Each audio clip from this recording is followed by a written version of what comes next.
It's been 1 month since Elon University's new Chief of Campus Safety and Police, Joseph LeMire, started in his role. He joins us now to talk about his job and what he hopes to accomplish. Chief LeMire, thank you for joining us.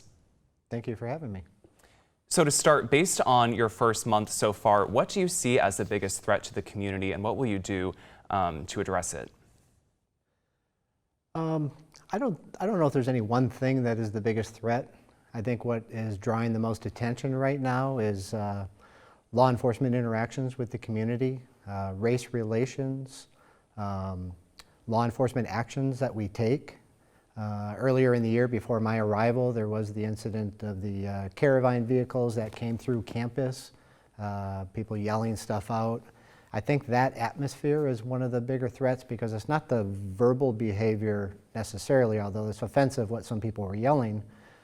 It's what could happen after that from assaultive behavior and other things. So I think what's most important for me in my position is doing what I've been doing up to this point, gathering a lot of relationships, meeting with a lot of people, listening to a lot of opinions and insight and everything I can to learn more and more about Elon, the Elon community, and the campus.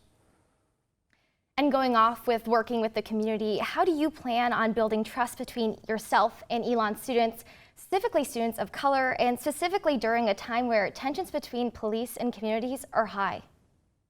Yeah, and I think that's one of the problems across the country right now, is that divide. I've had a lot of time in these first few weeks and coming up. I've met with Jewish Hillel, Black Student Union, coming up this week, Latinx, Hispanic Union, student government. I think it's important that I meet with those groups and hear them to find out what it is they need from the police department and what they expect to see, and my interaction with law enforcement away from campus and what their experiences are. I need to gather those relationships and partner with them and collaborate with them, but I need to hear them out first.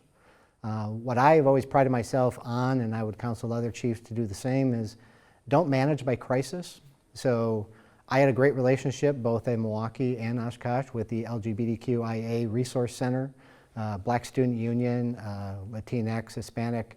And the thing is, you can't always reach out to these groups when there's a crisis. So right now across the country, there's things that are going on, and then the police reach out, but it always seems to be in crisis, where your relationship and your collaboration and your friendship building ought to be throughout the year, and it ought to be constant. You ought to be meeting on a regular basis and talking, so people get to know you by name, they get to know the officers by name. You have some events where the only time the police are on the scene is not just for a security incident. I would like to be able to show up at a scene where people are just happy to see you there, or an officer show up and just say, you know, how's the event going? Once you build those organic relationships, they transcend then into the next year. So as other groups come on and different boards are created, people graduate and move on, that you have that continuity that you're meeting with these groups. So as things come up, you're not reaching out at that time to try to figure out what you can do. You've already built the relationships, and now you can really address what it is to kind of heal it, figure out what we need to do here, and then move forward from that. So those relationships and the collaborations are really important. Yeah, and what have you done so far in your first month that you think will have an impact on our community? I've had those meetings with those groups. I definitely had several meetings with Jewish Hillel.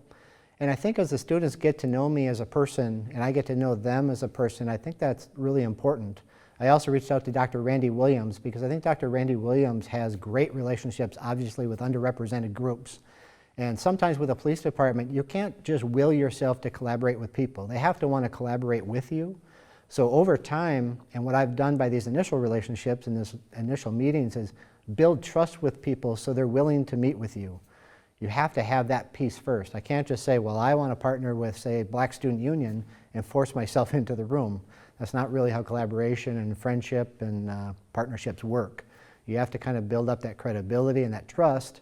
Then they're willing to have you in the room and partner with them and collaborate. And the other thing too is, these are students that are going into different majors and different things on campus. You also want to be an agency as a police that we're also celebrating what they do. I don't want to just show up because it's a police thing to do. I also want to show up when I congratulate and support them in what they're doing academically, athletically, all those types of things, and support them and congratulate them on that. Well, Chief LeMire, thank you so much for your time tonight. Thank you.